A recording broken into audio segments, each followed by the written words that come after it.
Friends, तो कैसे हैं आप सब। आई होप आप सब अच्छे होंगे। स्वागत है आप सभी का आपके अपने चैनल जुनून पढ़ाई का में। तो बज चुके हैं शाम के 6। हम लोग शाम को 6 बजे डेली यूपीपीसीएस जो प्रीवियस ईयर क्वेश्चन है उनको डिटेल में एनालिसिस करते हैं, जिसके क्रम में अभी हम 2020 के क्वेश्चंस देख रहे थे। 2020 में भी हमने लगभग सारे क्वेश्चन सॉल्व करा दिए थे। हमारा जो करंट अफेयर में क्वेश्चन पूछा जाता है यानी समसामयिकी, वही बचा हुआ था। मैंने बताया था कि हम इसको थोड़ा अपडेटेड वर्जन में लेकर के आएंगे, तो सारी चीज़ें हमने अपडेट कर ली हैं। चलिए देखते हैं, वीडियो को करते हैं स्टार्ट। अगर आप लोग पहली बार चैनल पे आए हैं तो लाइक शेयर करना ना भूलें। देखिए, जो पहला क्वेश्चन पूछा गया था 2020 में करंट अफेयर में, वो आपसे पूछ रहे थे कि which among the following hosted global vaccine summit on 4 जून 2020। अब आप सबको पता ही है वो कोरोना का टाइम था, तो उस टाइम में इस तरह के सम्मेलन वगैरह हो रहे थे। तो देख लेते हैं हमारे पास ऑप्शंस क्या है। यूके यानी यूनाइटेड किंगडम, दूसरा है यूएसए, तीसरा है इंडिया और चौथा है चाइना। तो इसका जो सही उत्तर है वो तो हो जाएगा हमारा यूके यानी कि यूनाइटेड किंगडम। ठीक है, हमारा यूके इट मीन्स हमारा उत्तराखंड नहीं। ठीक है, ये यूनाइटेड किंगडम की बात हो रही है। अब देखिए, एज इट इज़ कोई जो है सम्मेलन अभी मुझे करंट में नहीं मिला, लेकिन हाँ अब हम देख लेते हैं इससे मिलता जुलता एक सम्मेलन हुआ है, उसके बारे में क्या पता उससे क्वेश्चन बन। तो देखिए, एक सम्मेलन हुआ है global summit health and prosperity through immunisation, Gavi. ठीक है, तो जो गावी और उनके उससे रिलेटेड कुछ अन्य संस्थाएं हैं उनके द्वारा इस तरह का एक सम्मेलन किया गया है। तो देखिए, इसका आयोजन किसने किया है, तो गावी और मतलब कि अन्य लोगों ने मिलकर के किया है। इसका उद्देश्य क्या है, तो इसका उद्देश्य मतलब ये जो आप देख रहे हैं समिट, इसका उद्देश्य है कि ज़्यादा से ज़्यादा फंड जुटाया जा सके, टीकाकरण के माध्यम से वैश्विक स्वास्थ्य और समृद्धि जो है वो सुनिश्चित हो सके। ठीक है, तो गावी के द्वारा ये जो समिट की गई उसका उद्देश्य यही है कि ज़्यादा से ज़्यादा फंड इकट्ठा किया जा सके, ताकि जो भी विश्व में मतलब वैक्सीनेशन की वजह से यानी कि वैक्सीनेशन ना हो पाने की वजह से लोग परेशान रहते हैं, उनको कुछ राहत दी जा सके। और इसका जो सम्मेलन है वो कहाँ हुआ, तो याद रखिएगा 25 जून 2025 को ब्रुसेल्स में हुआ। और ये ब्रुसेल्स क्या है, तो ये बेल्जियम की कैपिटल है। ठीक है, तो कैपिटल किसकी है, ये बेल्जियम की है। ये डायरेक्ट क्वेश्चन कैपिटल वाला पूछा जाता है, तो इसको याद रखिएगा। ध्यान रखिएगा कि इसमें जो रणनीति तैयार की गई है वो 2025 से 2030 तक के लिए रणनीति तैयार की गई है। ठीक है, चलिए आगे देखेंगे अगला क्वेश्चन हम लोग। अगला क्वेश्चन जो है ना वो साइंस एंड टेक से बना हुआ है, यानी कि आपसे कह रहे हैं कि रक्षा मंत्रालय भारत सरकार के द्वारा अगस्त 2020 में प्रारंभ किया गया सार्थक निम्नलिखित में से किससे रिलेटेड है। अगर आप लोगों ने मतलब उस टाइम से आप लोग को एग्ज़ाम वगैरह दे रहे होंगे तो आप लोगों ने देखा होगा उस साल 2020-21 में जितने भी एग्ज़ाम हुए थे सब में लगभग ये वाला क्वेश्चन पूछ लिया गया था। तो उत्तर क्या होना है इसका, देख लीजिए। स्मार्ट बम, रॉकेट प्रक्षेपण या फिर अपतटीय गश्ती जहाज या हल्के लड़ाकू विमान।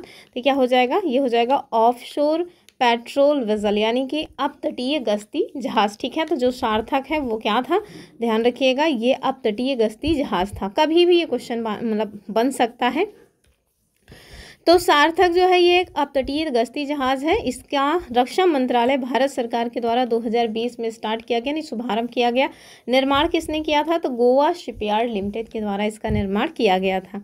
आगे देखिए, निम्नलिखित में से किस राज्य सरकार ने पशु किसान क्रेडिट कार्ड योजना जो है इसको स्टार्ट किया था, तो ये उस टाइम के करंट अफेयर का था। हरियाणा ने इसको स्टार्ट किया था। ठीक है, और इसमें क्या दिया जाना था, मतलब इस स्कीम के तहत क्या था कि इसके तहत जो भी मतलब जानवरों को पालने वाले पशुपालक हैं उनको पशुओं के रख रखाव के लिए कर्ज के रूप में अधिकतम 3 लाख रुपए की जो सहायता राशि है वो दी जा रही थी।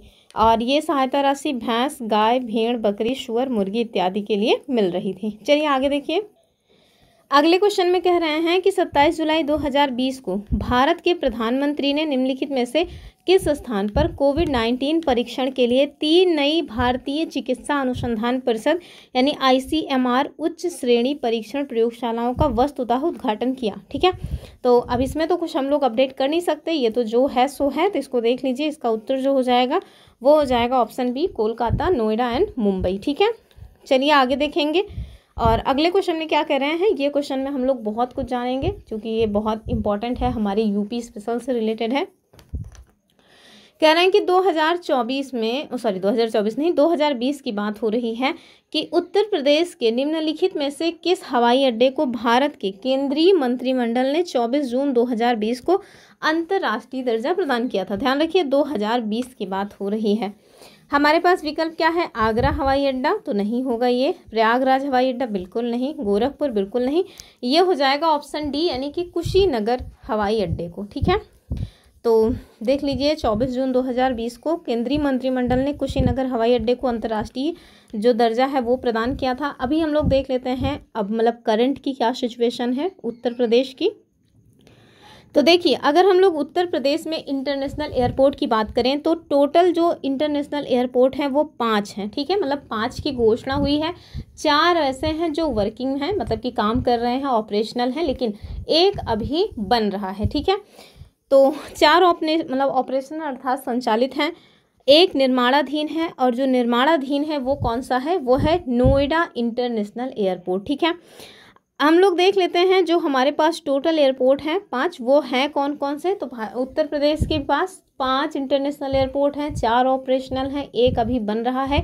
उन चारों के नाम देख लीजिए। हमसे ना पीसीएस में क्वेश्चन इस तरह से बन जाते हैं, एक साइड ये एयरपोर्ट का नाम दे देंगे, दूसरी साइड जो जिला है उसका नाम दे देंगे और फिर कहेंगे चलो सही मैच करो। तो देखिए चौधरी चरण सिंह इंटरनेशनल एयरपोर्ट यानी चौधरी चरण सिंह अंतर्राष्ट्रीय हवाई अड्डा, ये लखनऊ का है उत्तर प्रदेश का। दूसरा देखिए लाल बहादुर शास्त्री जो अंतर्राष्ट्रीय हवाई अड्डा है वाराणसी में है। तीसरा कुशीनगर का हम लोगों ने देखा कि 2020 में इसको इंटरनेशनल एयरपोर्ट का दर्जा प्रदान किया गया।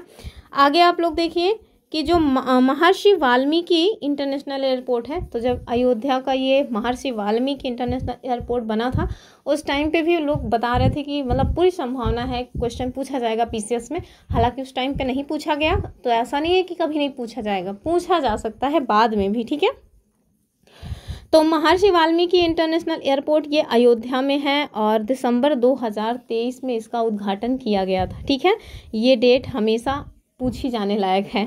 आगे देखिए अभी ये जो नोएडा इंटरनेशनल एयरपोर्ट है गौतम बुद्ध नगर में, अभी ये निर्माणाधीन है, अभी ये ऑपरेशनल नहीं है, तो इसको याद रखिएगा। चलिए आगे देखेंगे। अगला क्वेश्चन देखिए यूएन से बना हुआ है, तो यूएनओ का भी अभी हाल में जो नया अस्थायी मेंबर है उसके बारे में हम लोग देख लेंगे। उस टाइम का पहले क्वेश्चन देखिए, उसके बाद इसके बारे में हम लोग थोड़ा अच्छे से जानेंगे। तो देखिए निम्नलिखित में से किस देश को 2021-22 के लिए संयुक्त राष्ट्र सुरक्षा परिषद के अस्थायी मेंबर के रूप में 2020 में नहीं चुना गया। ऑप्शन देखिए Ireland, Norway, Canada and Mexico. तो इसका उत्तर जो हो जाएगा वो तो हो जाएगा कनाडा। ठीक है, चलिए इसके बारे में हम लोग थोड़ा डिटेल में देख लेते हैं। तो देखिए 2025-26 के लिए जो यूएन के अस्थायी मेंबर हैं पहले तो उनको जानिए। पहले तो ये जानिए कि जो यूएन है ना वो है क्या एग्जैक्टली। तो ये जो यूएन है इसको यूएनओ कहा जाता है। ये एक अंतर्राष्ट्रीय संगठन है, एक संस्था है। 24 अक्टूबर 1945 को इसका जो है गठन हुआ था। इसका जो हेडक्वार्टर है ये आपको न्यूयॉर्क सिटी यूएस में मिल जाएगा। अभी इसके जो महासचिव हैं वो एंटोनियो गुटेरस हैं और ये कहाँ के हैं तो इनको याद रखिएगा, ये पुर्तगाल के हैं। ठीक है, कहाँ के हैं, पुर्तगाल के हैं। ठीक है, अब देखिए ये जो यूएन है ना इसमें आपको टोटल 15 मेंबर्स मिलेंगे। कितने, तो टोटल जो इसमें मेंबर्स हैं वो होते हैं 15। 5 इसमें अस्थाई सदस्य होते हैं। ठीक है, 5 अस्थाई हैं और 10 जो है वो अस्थाई हैं। ठीक है, अस्थाई, और ये जो अस्थाई मेंबर्स हैं ये 2 साल के लिए चुने जाते हैं। ठीक है, तभी हाल में जिनको चुना गया है हम लोग उनको देखेंगे।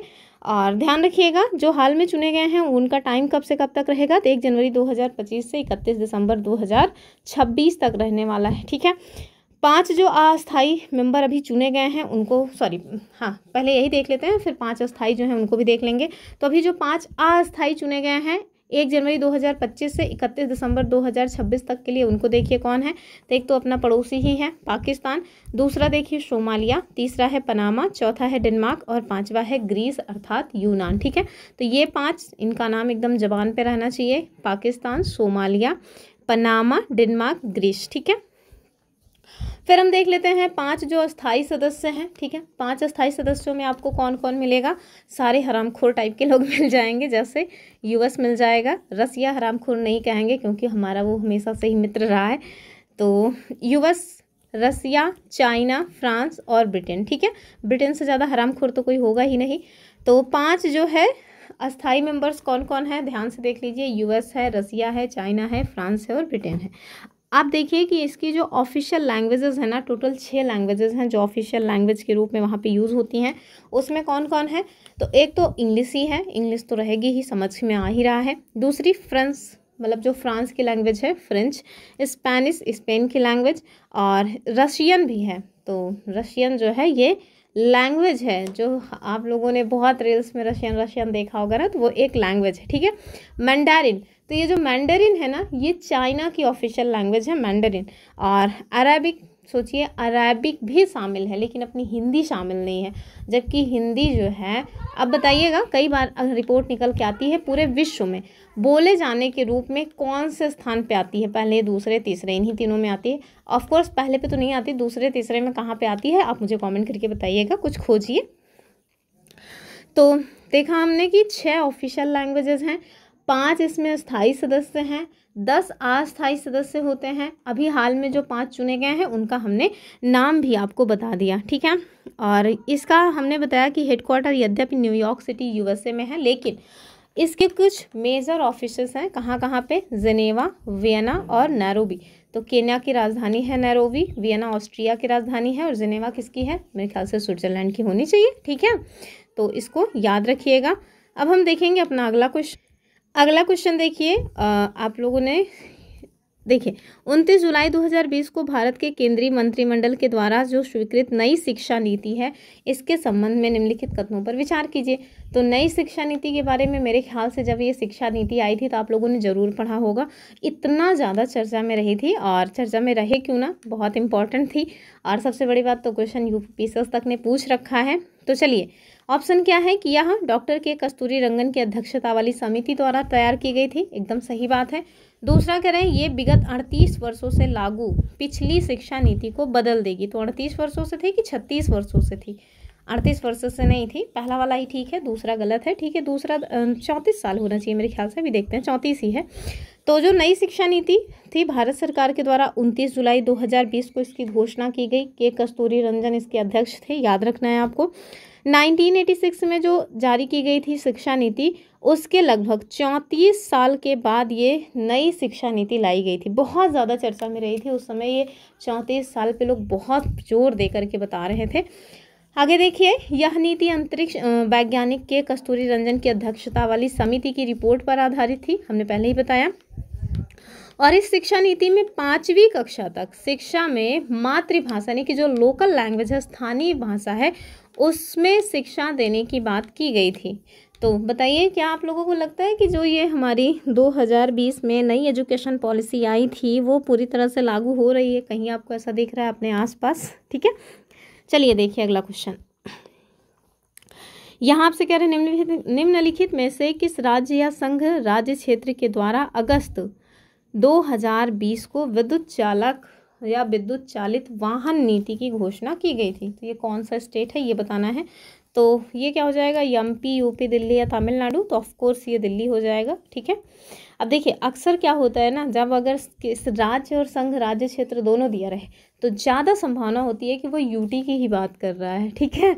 ऐसे मतलब कि जैसे सपोज दैट कोई सा भी क्वेश्चन ऐसा पूछा गया और उसमें आपको सिर पाँव कुछ भी नहीं पता और आप सोच रहे हैं कि तुक्का लगाना ही है, तो उसमें इस टाइप का तुक्का लगा सकते हैं, हमेशा के लिए नहीं, लेकिन हाँ ज़्यादातर मामलों में सही हो सकता है। चलिए आगे देखिए, यहाँ आपसे क्या कह रहे हैं, तो ये वाला क्वेश्चन भी देख लीजिए, इससे रिलेटेड अभी हाल में कोई नया जो है आंकड़ा मुझे नहीं मिला।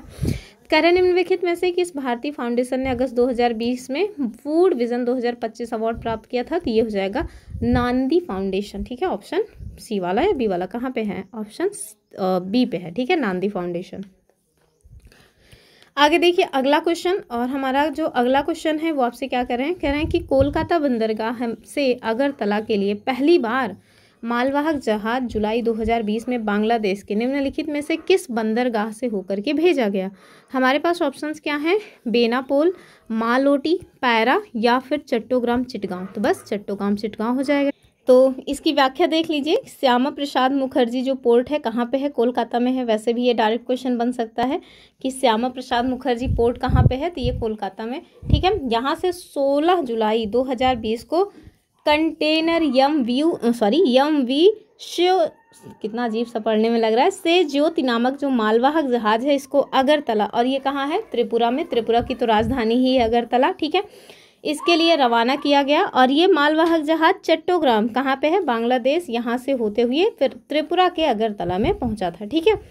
आगे देखिए, यहाँ आपसे क्या कह रहे हैं कि पृथ्वी विज्ञान मंत्रालय भारत सरकार के द्वारा 2020 में निम्नलिखित में से किसे पृथ्वी प्रणाली विज्ञान में लाइफ टाइम उत्कृष्टता अवार्ड प्रदान किया गया। इससे भी रिलेटेड कोई नया आंकड़ा मुझे नहीं मिला, मैंने बहुत खोजा, तो इसको आप देख लीजिए, अशोक साहनी जी हो जाएंगे, ठीक है। यहाँ देखिए, ये क्वेश्चन बहुत इंपॉर्टेंट है, और ये नीति आयोग के द्वारा जो SDG वाला आंकड़ा जारी किया जाता है, इससे क्वेश्चन हमेशा ही बनता है, इसको हम लोग नया आंकड़ा देखेंगे। पहले तो देखिए क्या पूछा गया है, कह रहे हैं कि नीति आयोग के द्वारा जो दिसंबर 2019 में रिपोर्ट जारी की गई थी, सतत विकास लक्ष्य भारत सूचकांक 2019-20, ठीक है, इस रिपोर्ट के अनुसार उत्तर प्रदेश को कौन से वर्ग में सम्मिलित किया गया है। तो उस टाइम पे आप देखिए इसको कहाँ पे शामिल किया गया था, तो ये हो जाएगा परफॉर्मर, ठीक है। अब हम लोग अभी की सिचुएशन देख लेते हैं। तो देखिए अभी की सिचुएशन क्या है, तो नीति आयोग के द्वारा सतत विकास लक्ष्य भारत सूचकांक 2023-24 जारी किया गया। कब जारी किया गया, तो जुलाई 2024 में। कौन सा एडिशन था ये, तो ये चौथा एडिशन था। SDG को आप लोगों ने पढ़ा कि नहीं, अगर नहीं पढ़ा है तो बहुत गलत कर रहे हैं। टोटल जो सस्टेनेबल गोल हैं 17 गोल हैं, जिन्हें 2030 तक प्राप्त करना है। कहाँ से ये आया है, ये कल वाली वीडियो में हमने देखा, कौन सी रिपोर्ट का पहला नाम क्या था, सब हम लोग कल वाली वीडियो में देखे थे। बस हमने कहा था आप 17 के 17 सस्टेनेबल गोल को एक बार देख लीजिए, यदि आप कहिएगा तो हम खुद भी करवा सकते हैं, ठीक है। चलिए आगे देखेंगे, टोटल 17 गोल है, ये मैंने आपको बता ही दिया। इसमें ना ये जो रिपोर्ट आती है, ये 120 से भी ज़्यादा इंडिकेटर्स को शामिल करते हुए रिपोर्ट पब्लिक की जाती है। अगर हम देखें कि हर राज्य या यूनियन टेरिटरी को 0 से लेकर के 100 तक का स्कोर दिया जाता है। जिसका 100 होगा वो उसका सबसे अच्छा स्कोर है, नहीं को सबसे अच्छी स्थिति में है, और जिसका 0 होगा वो सबसे ज़्यादा फिसड्डी है। अब देखिए जो इसके ये 0 से 100 तक स्कोर हैं, इसमें आपको जो मतलब कि श्रेणी है, जो रैंकिंग है, कैटेगरी है, उसको देख लेते हैं। जैसे 4 कैटेगरीज में इनको बांटा गया है। पहली जो कैटेगरी है वो है एस्पिरेंट, ठीक है, और एस्पिरेंट जो है उनको रखा जाता है जिनका स्कोर 0 से 49 के मध्य होता है, और रैंकिंग में आप देखिए कि ये बहुत पिछड़े माने जाएंगे। परफॉर्मर जो है ये दूसरी श्रेणी है, औसत जिनका होता है स्कोर 50 से 64 तक, वो लोग शामिल होते हैं। तीसरा जो है वो है फ्रंट रनर, 65 से 99 जो है ये सबसे अच्छा प्रदर्शन माना जाता है। अचीवर जो है जिसको 100 स्कोर मिलता है उसको अचीवर में रखा जाता है, अर्थात लक्ष्य को उसने प्राप्त कर लिया। और ध्यान रखिएगा कि अभी तक कोई भी अचीवर जो है, कोई भी स्टेट अचीवर की श्रेणी में नहीं है, ठीक है। आगे हम लोग देखते हैं टॉप 3 जो मतलब कि परफॉर्मर हैं और जो फिसड्डी वाले हैं, इन लोगों को, ठीक है। तो देखिए अगर हम देखें कि टॉप परफॉर्मर स्टेट्स कौन से हैं, तो यानी कि ये जो नीति आयोग के द्वारा सस्टेनेबल डेवलपमेंट गोल वाली रिपोर्ट जारी की गई है, इसमें सबसे अच्छा जो प्रदर्शन करने वाले स्टेट्स हैं उसमें आपको टॉप पे केरला मिलेगा, दूसरे पे है तमिलनाडु, तीसरे पे है हिमाचल प्रदेश, ठीक है। वहीं चंडीगढ़ जो है यूनियन टेरिटरी में टॉप पे है। अगर लोवेस्ट यानी कि सबसे कम अच्छा जो प्रदर्शन किए हैं उसमें आपको बिहार मिलेगा, बिहार से ज़्यादा स्थिति झारखंड की अच्छी है, और उससे भी अच्छी स्थिति में मेघालय, यानी कि सबसे अच्छा जो प्रदर्शन कर रहा है वो केरला, और सबसे बेकार प्रदर्शन में आपको बिहार मिल जाएगा, ठीक है। आगे देखिए उत्तर प्रदेश की स्थिति, क्योंकि हम लोग यूपी के लिए देख रहे हैं तो यूपी के बारे में जानना ज़्यादा इंपॉर्टेंट है। तो यूपी का स्कोर क्या है, यूपी का स्कोर है 67। तो ये कहाँ पे आ रहा है, ये फ्रंट रनर कैटेगरी में आ रहा है। कहाँ पे आ रहा है, फ्रंट रनर कैटेगरी में। रैंक टोटल कितनी है, तो पूरे ओवरऑल में आप देखिए तो 18वें स्थान पे है। लेकिन एक बहुत ही इंपॉर्टेंट बात है जो आपको याद रखना है, जो हमारा SDG 7 है, यानी कि जो सस्टेनेबल डेवलपमेंट गोल का लक्ष्य 7 है, जिसको अफोर्डेबल एंड क्लीन एनर्जी कहा जाता है, इसमें उत्तर प्रदेश ना अचीवर की श्रेणी में है, अर्थात इसने 100 स्कोर जो है वो प्राप्त किया है। ये क्वेश्चन डायरेक्ट पूछा जा सकता है, ठीक है। तो याद रखिएगा लक्ष्य 7 में उत्तर प्रदेश अचीवर की कैटेगरी प्राप्त कर चुका है। तो चलिए अगले क्वेश्चन को देखते हैं। अगले क्वेश्चन में आपसे कह रहे हैं कि आयुष्मान भारत योजना के संदर्भ में कौन सा स्टेटमेंट सही है, तो चलिए देख लेते हैं। पहला कह रहे हैं कि यह योजना प्रति व्यक्ति 5 लाख रुपए का मुफ्त स्वास्थ्य बीमा प्रदान करती है, और दूसरा इस योजना में होने वाले व्यय में केंद्र और राज्यों की भागीदारी 60-40 के अनुपात में होती है। हमारे पास जो ऑप्शंस है उसके हिसाब से आप देखिए कि बोथ आर करेक्ट, यानी कि पहला और दूसरा दोनों ही स्टेटमेंट सही है। तो इसके बारे में जान लेना चाहिए। जो आयुष्मान भारत योजना है ये कब स्टार्ट हुई है? 21 मार्च 2018 को। अब देखिए योजनाओं से क्वेश्चन बहुत बनता है, तो चाहे जो योजना पूछी गई हो उसको ज़रूर नोट डाउन करके रखिए। कब स्टार्ट की गई?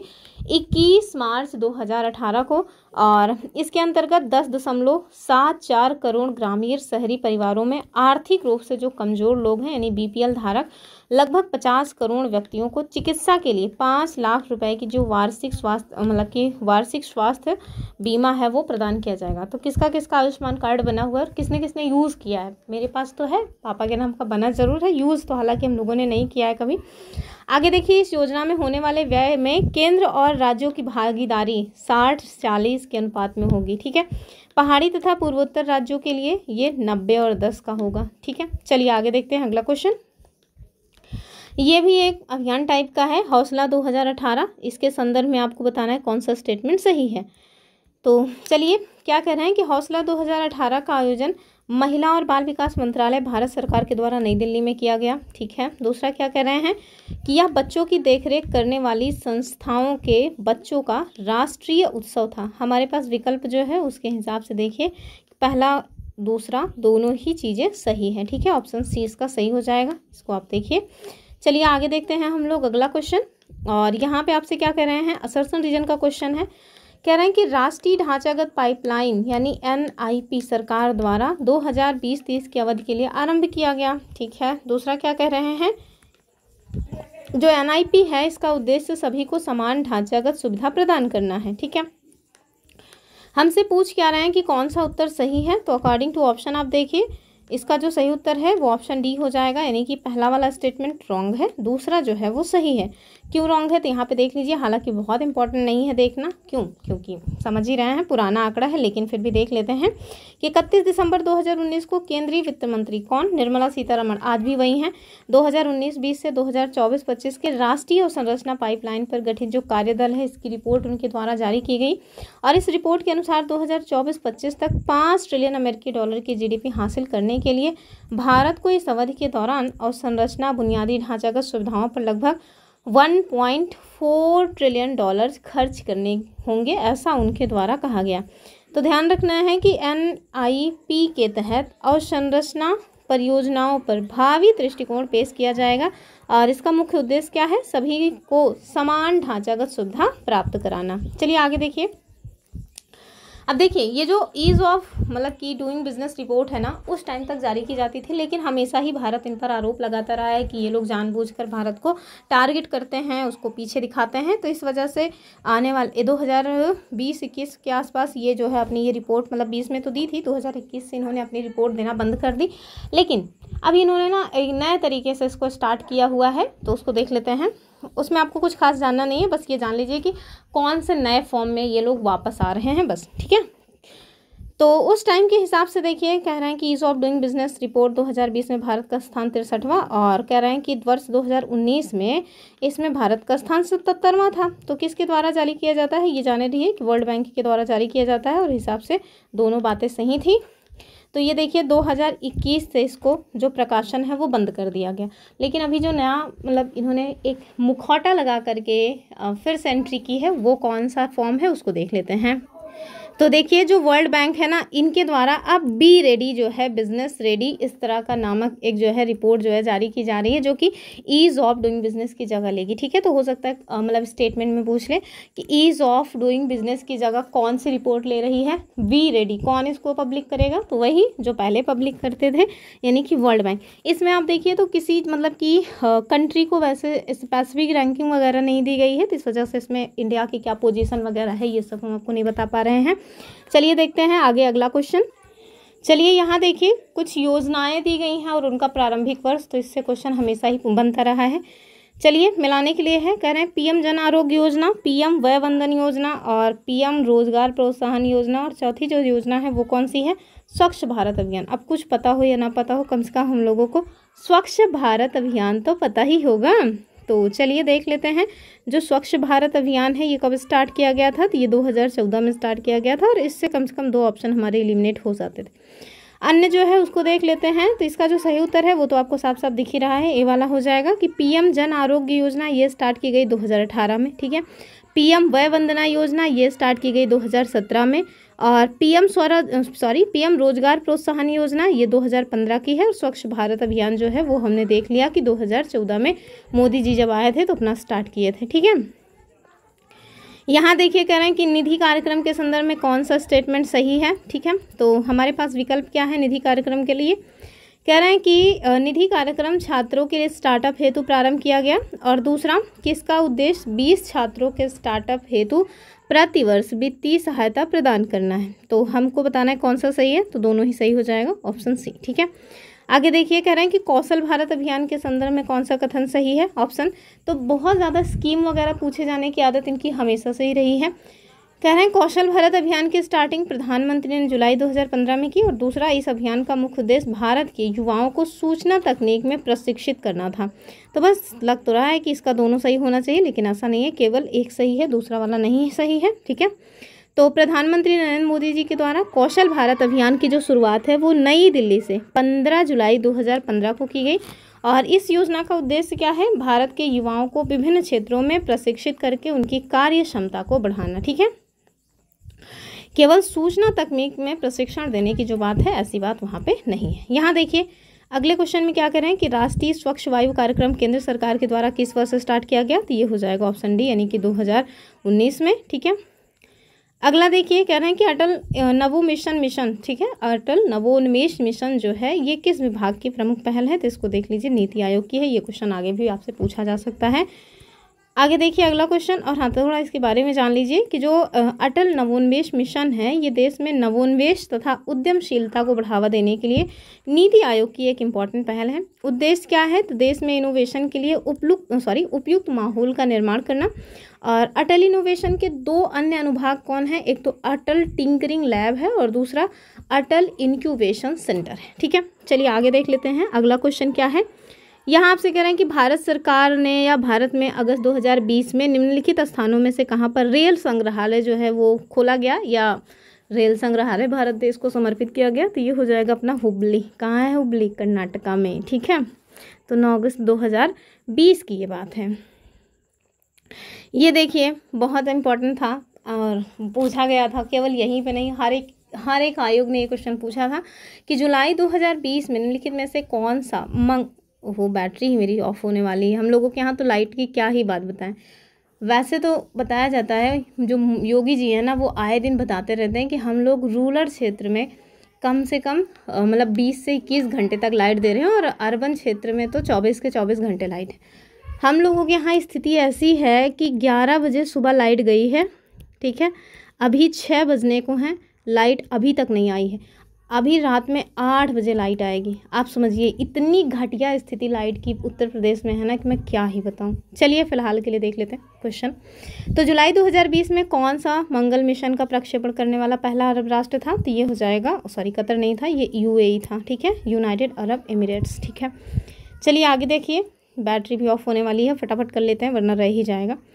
कह रहे हैं भारत के निम्नलिखित पड़ोसी देशों में से किसने जुलाई 2020 में सोशल मीडिया के लिए मुफ्त इंटरनेट सेवा पर प्रतिबंध लगा दिया था, तो ये हो जाएगा बांग्लादेश। ठीक है, आगे देखिए इंडिया आइडिया समिट 2020 के बारे में आपसे कह रहे हैं कौन सा सही है, तो इसको हम लोग नया देखेंगे, नया आंकड़ा जो है, और इसको तो देख ही लीजिए कि इसे अमेरिका भारत व्यापार परिषद के द्वारा 22 जुलाई 2020 को आयोजित किया गया। और दूसरा क्या है कि इसकी थीम जो है वो भारत का सशक्तिकरण था। तो बस दूसरा वाला ही गलत है, पहला वाला ठीक है। ऑप्शन कौन सा हो जाएगा, ए। चलिए इसके बारे में जो नया आंकड़ा है वो देखते हैं। तो देखिए इंडिया आइडिया समिट जो है 2025 आयोजन कहाँ, मतलब कि ये US India business council USIBC के द्वारा किया जाता है। 25 जून 2025 को हुआ था। कहाँ पे, तो बेंगलुरु। तो पता है कि नहीं, बेंगलुरु को क्या कहते हैं, सिलिकॉन वैली। क्या कहते हैं, सिलिकॉन वैली। ठीक है, तो यहीं पे इसका आयोजन किया गया था। और भारत और यूएस का जो 50वां जो है ये ईयर मनाया जा रहा था, यानी कि गोल्डन जुबली मनाई जा रही थी किसकी, USIBC की। ठीक है, तो कहाँ आयोजन हुआ, ध्यान रखिएगा, ये बेंगलुरु में इसका आयोजन हुआ था। इसकी थीम जो है अभी आधिकारिक रूप से इसकी थीम घोषित नहीं की गई, इस वजह से थीम नहीं है। क्या मुद्दे हैं इसमें ये जाने रहिए। तो इसके जो प्रमुख मुद्दे हैं उसमें आपको आर्टिफिशियल इंटेलिजेंस यानी AI है, बायोटेक्नोलॉजी है, टेलीकम्युनिकेशन है, एनर्जी सिक्योरिटी है और विमेन्स जो हैं इनके इकोनॉमिक एम्पावरमेंट है। ठीक है, तो ये जो है मतलब कुछ प्रमुख मुद्दे रहे हैं इसमें। 2024 का जो हुआ था सम्मेलन या 2024 में जो आयोजन हुआ था दिल्ली में हुआ था, उसकी थीम रखी गई थी महिला सशक्तिकरण पर ध्यान केंद्रित किया जाए। ठीक है, चलिए आगे देखते हैं अगला क्वेश्चन। अगले क्वेश्चन में देखिए कि उत्तर प्रदेश मंत्रिमंडल ने 29 जुलाई 2020 को निम्नलिखित नगरों में से किसमें राष्ट्रीय विधि विश्वविद्यालय की स्थापना का अनुमोदन किया था। तो ये हो जाएगा अपने प्रयागराज में। ठीक है, और इसके लिए 10 करोड़ रुपए का भी प्रावधान किया गया था। आगे देखिए, कह रहे हैं कि भारत के युवा कार्यक्रम और खेल मंत्री ने 25 जुलाई 2020 को घोषणा किया कि 2021 में चौथा खेलो इंडिया यूथ गेम्स की मेजबानी कौन करेगा। तो उस टाइम पे जो हुआ था उसकी मेज़बानी किसके द्वारा की गई थी, हरियाणा के द्वारा। अभी जो होना है उसको देख लेते हैं। तो देखिए, खेलो इंडिया यूथ गेम्स 2025 4 मई से 15 मई तक हुआ, इसको याद रखिएगा।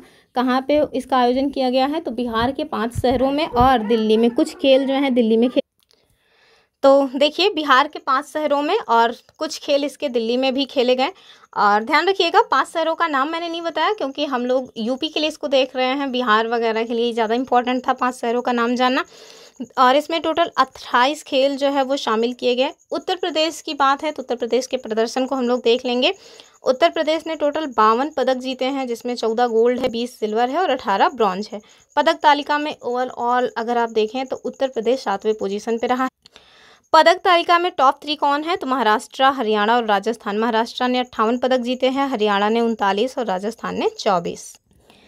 अगला क्वेश्चन देखिए कि निम्नलिखित में से कौन सा भारतीय फुटबॉल क्लब न्यूयॉर्क के टाइम स्क्वायर स्थित नैसडॉक के बिल बोर्ड पर 29 जुलाई 2020 को जगह प्राप्त करने वाला अकेला फुटबॉल क्लब बना था। तो ये था हम अपना मोहन बागान। ठीक है, आगे देखिए, अब बस ख़त्म ही होने वाला है। क्या कह रहे हैं कि भारत की पहली किसान रेल ने निम्नलिखित किन 2 स्टेशनों के बीच 8 अगस्त 2020 को अपनी यात्रा स्टार्ट की थी। तो ये था देवलाली महाराष्ट्र से दानापुर बिहार। ठीक है, और आगे देखिए, यहाँ आपसे पूछ रहे हैं उत्तर प्रदेश के निम्नलिखित जिलों में से किसमें 2018 में फ्रांस के सहयोग से एक बृहद सौर ऊर्जा संयंत्र को स्थापित किया गया। तो ये हो जाएगा मिर्ज़ापुर। ठीक है, ये क्वेश्चन कभी भी बन सकता है। और यहाँ देखिए सम्मेलन दिया हुआ है, इसको देख लेते हैं। उस टाइम पे पूछा गया था कि कौन सा इसमें सही सुमेलित नहीं है। एक साइड सम्मेलन दिया गया है, दूसरी साइड स्थान। और कह रहे हैं ईस्ट एशिया समिट 2020 कह रहे हैं सिंगापुर में हुआ था, तो यही वाला गलत है। और बाकी G20 2019 ओसाका में हुआ था। G7 सम्मेलन 2019 ये बियारिट्ज में हुआ था। और ईस्ट एशिया समिट 2019 ये बैंकॉक में हुआ था। ठीक है, अभी हम लोग देख लेते हैं जो हाल में हुए हैं वो। तो देखिए, ईस्ट एशिया समिट 2025 कहाँ हुआ, कुआलालंपुर मलेशिया में। G20 समिट 2025 दक्षिण अफ्रीका के जोहान्सबर्ग में। G7 समिट जो है ये कनाडा में हुआ था। कनाडा का एक बहुत अजीब सा नाम था, इस वजह से मैंने उसको लिखा नहीं। आप लोग अगर उसको लिख लीजिएगा अगर हो सके तो, क्योंकि हमने अभी नोटिस किया कि उन लोगों ने ये जो स्थान है इसको पूछा हुआ है, मतलब कि कंट्री का नाम नहीं पूछा है। चलिए मैं खुद लिख के कमेंट कर दूंगी, कमेंट करके पिन कर दूंगी। चलिए फिलहाल के लिए देखते हैं अपना अगला क्वेश्चन। अगले क्वेश्चन में जो है देखिए रामसर साइड से क्वेश्चन बना हुआ है। उस साल ना उत्तर प्रदेश में कुछ रामसर स्थल जोड़े गए थे, इस वजह से क्वेश्चन पूछा गया था। जनवरी 2020 में उत्तर प्रदेश में कितने और स्थलों को रामसर साइट में शामिल किया गया, तो उस साल 6 स्थल जो है उत्तर प्रदेश में शामिल किए गए थे। और उसी के साथ टोटल 10 रामसर स्थल उत्तर प्रदेश के हो गए हैं। और भारत देश में वो रामसर स्थल की मतलब रामसर स्थलों के मामले में दूसरे स्थान पे, सबसे ज़्यादा तो तमिलनाडु के पास हैं 20, दूसरे पे अपना यूपी आ जाता है 10। ठीक है, चलिए थोड़ा इसके बारे में जान लेते हैं। तो देखिए रामसर स्थल, तो सबसे पहले बात तो ये जानिए कि जो रामसर स्थल है ये आया कहाँ से। तो ये एक ईरान में सम्मेलन हुआ था। ईरान में एक स्थान है रामसर, वहीं पे 1971 में सम्मेलन हुआ था। और वहीं से ये आर्द्र भूमि के संरक्षण के लिए ये जो रामसर साइट्स हैं वो घोषित करने की बात की गई। ठीक है, अभी आप देखिए कि वर्तमान में भारत में टोटल 91 रामसर स्थल हैं। कितने क्षेत्रफल में, तो 13,59,951 हेक्टेयर में ये फैले हुए हैं। सबसे पहली बार 1981 में जो उड़ीसा का चिल्का लेक है उसको रामसर साइट या रामसर स्थल घोषित किया गया था। अभी वर्तमान में सबसे ज़्यादा तमिलनाडु के पास 20 हैं, दूसरे पे उत्तर प्रदेश अपना आता है 10 स्थल के साथ। पंजाब और उड़ीसा दोनों तीसरे पे आते हैं, संयुक्त रूप से 6 रामसर स्थल इनके पास हैं। ठीक है, अब देखिए कि 2025 में टोटल 6 नए रामसर स्थल जोड़े गए और इसी के साथ जो है इनकी संख्या 91 हुई है। जनवरी 2025 में कौन सा जोड़ा गया था? सक्कर कोटई बर्ड सेंचुरी तमिलनाडु का, थेरथंगल बर्ड सेंचुरी तमिलनाडु का, और खेचो पलरी वेटलैंड सिक्किम का, तथा उधवा लेक जो कि झारखंड का है, तो ये जोड़ा गया था। आगे चल के जून 2025 में खिचन फलौदी राजस्थान का और मेड़ार उदयपुर राजस्थान का, ये भी जोड़ लिया गया। ठीक है, तो इसको याद रखिएगा। चलिए आगे देखते हैं अगला क्वेश्चन। और आज की वीडियो का ये लास्ट क्वेश्चन होने वाला है कि भारत के निम्नलिखित राज्यों में किसमें कोविड-19 अवधि में पहली बार ई लोक अदालत स्टार्ट हुई थी? तो ये हो जाएगा अपना ऑप्शन के हिसाब से छत्तीसगढ़। ठीक है, तो जो भी करंट अफेयर में अपडेट करने वाली चीज़ें थी वो सब हमने अपडेट की, उसमें बहुत परिश्रम भी लगता है। तो आप लोग प्लीज़ वीडियो को लाइक वाइक ज़रूर कर दिया करिए और अपने फ्रेंड्स को शेयर करने में बिल्कुल भी कोताही मत किया करिए, मतलब कंजूसी मत करिए। तो चलिए आज के लिए इतना ही, फिर मिलेंगे अपनी नेक्स्ट वीडियो में। तब तक के लिए नमस्कार एंड जय हिंद।